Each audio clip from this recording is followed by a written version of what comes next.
বাংলাদেশকে নিয়ে একটা কথাই সময় পারফেক্ট আছে, বাদর কি করে জানবে আদার টেস্ট। সত্যি বলতে বাংলাদেশের অন্তর্বর্তী সরকার এখন ভারতের সাথে সম্পর্ক খারাপ করার জন্য উঠে পড়ে লেগেছে এবং একই সাথে পাকিস্তানের সঙ্গে সম্পর্ককে মজবুত করার কাজ করছে। এখন তো ব্রিটেনও ওয়ার্নিং দিয়ে দিয়েছে। এরই সাথে বাংলাদেশের অন্তর্বর্তী সরকার মোদী সরকারের ওপর অ্যান্টি মুসলিম হওয়ার অভিযোগ তুলেছে। বাংলাদেশকে নিয়ে মেজর কিছু আপডেট বেরিয়ে আসছে, যেটা এই ভিডিওতে আমরা একসাথে কভার করব। সবার প্রথম আপডেট রয়েছে বাংলাদেশ এবং পাকিস্তানকে নিয়ে। এতদিন কি হতো, পাকিস্তানের কোনো ব্যক্তিকে বাংলাদেশে আসতে হলে তাকে ভিসা অ্যাপ্রুভালের সঙ্গে সঙ্গে বাংলাদেশের সিকিউরিটি এজেন্সি এবং সিকিউরিটি সার্ভিসেস ডিভিশন তাদের থেকেও সিকিউরিটি ক্লিয়ারেন্স নিতে হতো। বাংলাদেশের ইন্টেলিজেন্স এজেন্সি প্রতিটা পাকিস্তানি নাগরিকের ব্যাকগ্রাউন্ড চেক করত এবং তারপর সিকিউরিটি ক্লিয়ারেন্স দেওয়া হতো। আর সিকিউরিটি ক্লিয়ারেন্স আসার পরই পাকিস্তানের কোনো ব্যক্তির ভিসা অ্যাপ্রুভ করা হতো। এই রুল শেখ হাসিনার সরকারের সময় 2019 সালে ইন্ট্রোডিউস করা হয়েছিল, কিন্তু বাংলাদেশের অন্তর্বর্তী সরকার আগের দিন ঘোষণা করেছে যে এখন আজকের পর যেই পাকিস্তানি ন্যাশনাল বাংলাদেশে আসতে চায় তাদেরকে বাংলাদেশের সিকিউরিটি সার্ভিসেস ডিভিশনের থেকে সিকিউরিটি ক্লিয়ারেন্স নেওয়ার কোনো প্রয়োজন নেই।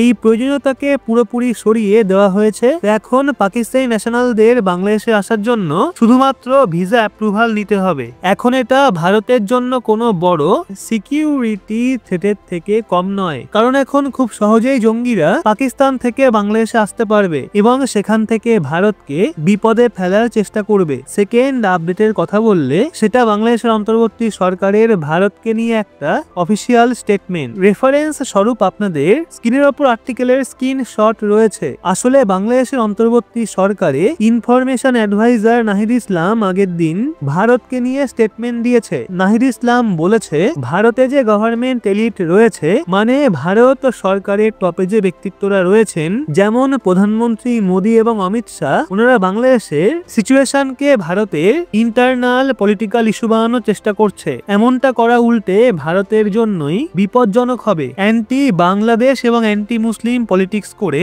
ভারতের ন্যাশনাল ইন্টারেস্টের কোনো ফায়দা হবে না, আর না এর ফলে ভারতে একতা বাড়বে। ভারতে হিন্দু শক্তিগুলো বাংলাদেশের বিরুদ্ধে ঘৃণা ছড়ানোর চেষ্টায় মগ্ন রয়েছে এবং বাংলাদেশের মধ্যে যে পলিটিক্যাল অভ্যুত্থান হয়েছে, মানে বাংলাদেশের যে স্টুডেন্টরা রয়েছে ভারত তাদেরকে নিজেদের জন্য থ্রেট স্বরূপ দেখছে। ইনফরমেশন মিনিস্ট্রি অফ বাংলাদেশের হেড নাহিদ ইসলাম আগে আরো বলে বাংলাদেশে মাইনরিটি মানে হিন্দুদের প্রসিকিউশন হচ্ছে এই ন্যারেটিভ ছড়িয়ে এবং সেটাই পূর্ণ সমর্থন করে শেখ হাসিনার আওয়ামী লীগ পার্টিকে পুনরায় রিহ্যাবিলিটেট করে সরকারে ফিরিয়ে আনার চেষ্টা করছে এবং এর ফলে বাংলাদেশে যে গণতান্ত্রিক রিবিল্ডিং প্রসেস হচ্ছে সেটাই ভারত বাধা প্রদান করছে। তো এখন বর্তমান সময়ে যে বাংলাদেশের ভেতরে ইসকনের পণ্ডিত হিন্দুদের সঙ্গে যেহেন ব্যবহার হচ্ছে, সেই দেখে ইউনাইটেড কিংডম মানে ব্রিটেনও 7 সমুদ্র দূর থেকেই রেড অ্যালার্ট জারি করে দিয়েছে। ব্রিটেনের foreign Commonwealth and development office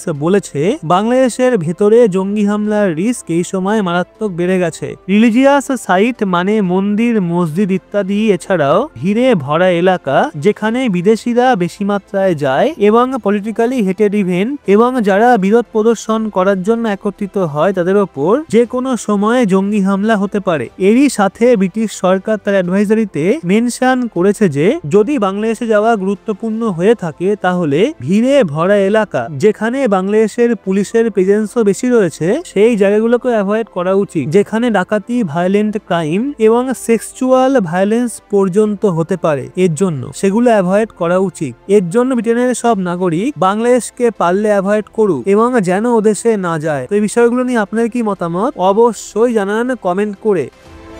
ওদিকে আজারবাইজান হয়তো বুঝতে পারেনি যে ভারত সরকারের থেকে কখনো তারা মার খায় আবার কখনো ভালোবাসা পায়, অর্থাৎ ভারত কখনো কখনো তার বিরুদ্ধে হয়ে যায় আবার কখনো কখনো তাদের জন্য ইউএস ডলার দিয়ে দেয়। এইবারও ভারত সরকার আজারবাইজানকে কনফিউশনে ফেলে দিয়েছে। আজারবাইজান একটা ছোটখাটো দেশ এবং তাদের জিডিপিও মাত্র 70 থেকে 75 বিলিয়ন ডলার। ভারতের তো 3 থেকে 4 মাসের জিএসটি 70 বিলিয়ন ডলারেরও বেশি হয়ে যায়। ইন্টারন্যাশনাল পলিটিক্সে আজারবেইজান যথেষ্ট ইনসিগনিফিকেন্ট একটা দেশ।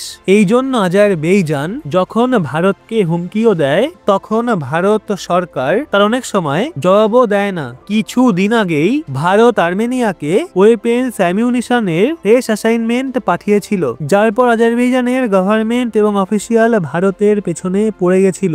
আজারবেইজানের প্রেসিডেন্ট পর্যন্ত ভারতকে হুমকি দিয়েছিল।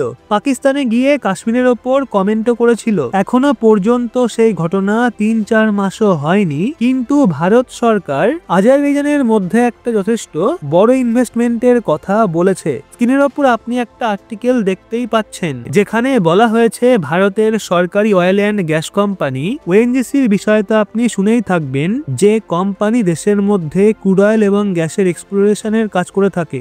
এখন এই যে ওএনজিসি কোম্পানি রয়েছে, এর একটা শাখা রয়েছে, সেটা হলো ওএনজিসি বিদেশ লিমিটেড, যেটা ফরেন কান্ট্রির অপারেশনকে দেখাশোনা করে। অন্য কান্ট্রির অয়েল অ্যান্ড গ্যাস ফিল্ডে গিয়ে সেখানকার অংশ পারচেস করা এবং ফরেন কান্ট্রিতে অয়েল অ্যান্ড গ্যাস অ্যাসেটকে মনিটাইজ করে সেখানে রয়্যালটিজ ইনকাম করা, এই সমস্ত কিছুই ওএনজিসি বিদেশ লিমিটেড দেখাশোনা করে থাকে। এখন এটা ministry of petroleum and natural গ্যাসের আন্ডারে আসে। এবং অন্যদিকে খবর বেরিয়ে আসছে যে ওএনজিসি বিদেশ লিমিটেড এখন আজারবেইজানের আজেরিচিরাগ গুনাসেলি এসসিজি ফিল্ড এবং বাকুতা বেলিসি কেহান বিটিসি গ্যাস পাইপলাইন কোম্পানিতে ইনভেস্টমেন্ট করার ঘোষণা করেছে।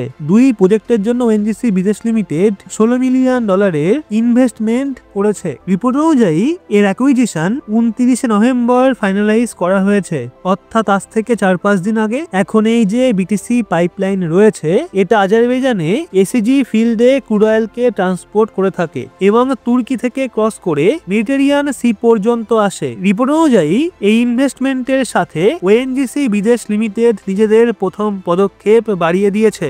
এখন টোটাল স্টেক এসিজি ফিল্ডে 2.31% এবং বিটিসি পাইপলাইনে 2.36% হয়ে গেছে। গুরুত্বপূর্ণ কথা হলো এই প্রজেক্ট 2029 পর্যন্ত চলবে। আজারবেইজানের মধ্যে কোনো ইনভেস্টমেন্ট করতে প্রবলেম নেই, কিন্তু এই যে ওএনজিসি বিদেশ লিমিটেড রয়েছে, এটা বিশ্বের প্রায় 18টা কান্ট্রিতে অয়েল অ্যান্ড গ্যাস অ্যাসেটে ইনভেস্টমেন্ট করে রেখেছে। কিন্তু এটা কিছুটা অড এই জন্য লাগছে, কারণ আজারবেইজান এবং ভারতের মধ্যে এই সময় যে টাইজ রয়েছে সেটা সম্পূর্ণভাবে নরমাল নয়। এই গত মাসে আজারবেইজানে COP29 গ্লোবাল ক্লাইমেট সামিট হয়েছিল, যার জন্য আজারবেইজান ভারতের প্রধানমন্ত্রী মোদীকে ইনভাইটও করেছিল, কিন্তু প্রধানমন্ত্রী মোদী সেখানেও যাননি। প্রধানমন্ত্রী মোদীর কথা তো বাদ দিন, ভারত সরকার তো নিজেদের ক্যাবিনেটের মিনিস্টারদেরকেও COP29 সামিটে পাঠায়নি। ভারত সেখানে তাদের ইন্ডিয়ান প্যাসিফিক প্যাভিলিয়ন তৈরি করেছিল, যেটা প্রত্যেক বছর COP29 ভারত করে থাকে। এই জন্য শুরুতে আমি আপনাদের বলেছিলাম আজারবেইজানে oil and gas field and pipeline invest করা, এটা বলে যে ভারত সরকার তার বিজনেস ইন্টারেস্টকে প্রাথমিকতা দিচ্ছে। আমরা আর্মেনিয়াকেও হাতিয়ার বিক্রি করে টাকা ইনকাম করব এবং এর সাথে আজারবেইজানে ইনভেস্ট করে সেখান থেকে যে রয়্যালটিজ আসবে সেটাকেও এনজয় করব। যদিও আপনার কি মনে হয়, আজারবেইজানে বিনিয়োগ করে কি ভারত একদম সঠিক কাজ করেছে? হ্যাঁ নাকি না নিচে কমেন্টে অবশ্যই জানান এবং ভিডিওটা ভালো লাগলে একটা লাইক ও সেই সাথে চ্যানেলটা সাবস্ক্রাইব করে চোখ রাখবেন রহস্য বাংলার পর্দায়।